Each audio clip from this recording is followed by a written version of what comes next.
안녕하세요. IT융합특론 2학기 기말 과제를 발표하게 될 허수만입니다. 제가 이번 기말 동영상으로 발표할 주제는 엔트로피입니다. 우선 엔트로피를 주제로 삼은 이유는 최근에 봤던 논문에 정보 엔트로피와 신경망 학습에 관련된 내용이 있었습니다. 그런데 엔트로피의 의미가 무엇인지 명확하게 알지 못해서 논문을 이해하기에 좀 어려운 부분이 있었습니다. 그래서 이번 기회에 궁극적으로 엔트로피가 가지는 의미는 무엇인지 생각해보는 시간을 가졌습니다. 우선 엔트로피는 연력학에서 나온 이론입니다.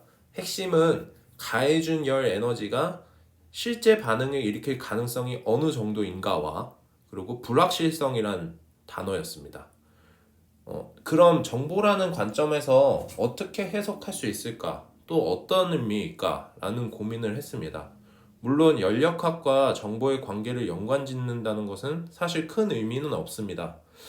하지만 연력학의 개념을 정보의 개념으로 도입시켰기 때문에 그 의도 정도는 한번 파악해 볼 가치가 있다고 판단했습니다. 그래서 가해준 열 에너지를 정보라는 관점에서 보면은 어떤 시스템에 입력한 데이터일 것입니다.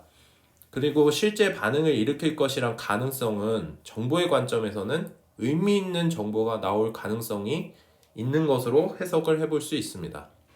그럼 여기서 조금 더 생각을 이어가면은 제가 어떤 시스템에 입력 데이터를 집어넣고 거기서 의미 있는 정보가 나오는 것과 나오지 않는 것, 즉 이 부분을 가능성이라는 측면에서 본다면 결론적으로 이러한 작업을 여러 번 반복하면은 그 가능성은 커지게 된다는 것을 알게 되었습니다. 즉, 그건 입력 데이터를 넣어주는 횟수와 횟수에 따라서 의미 있는 정보를 얻게 될 확률도 높아진다는 것이었습니다. 그리고 이러한 가능성은 의미 있는 데이터가 출력될지 혹은 출력되지 않을지에 대한 불확실성의 의미도 가지고 있는 것이죠. 따라서 제가 생각한 궁극적인 엔트로피의 의미는 많이 해보면 의미 있는 정보를 얻는다는 것입니다. 해본다는 게 앞서 설명한 것으로 따지면은 입력 데이터를 여러 번 시스템에 넣는다는 것이죠. 그래서 이런 결론을 가지고 다시 한번 논문을 읽어봤습니다. 근데 이제 그 논문이 비지도 학습과 관련된 내용이 있었는데요.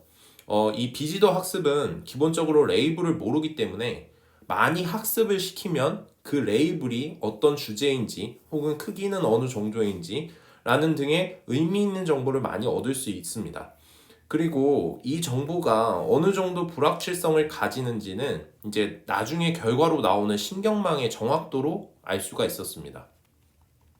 더불어 이렇게 알게 된 불확실성을 해석하기 위해서 이제 베이지안 룰과 같은 다른 통계학과의 이론적인 연동도 있었습니다.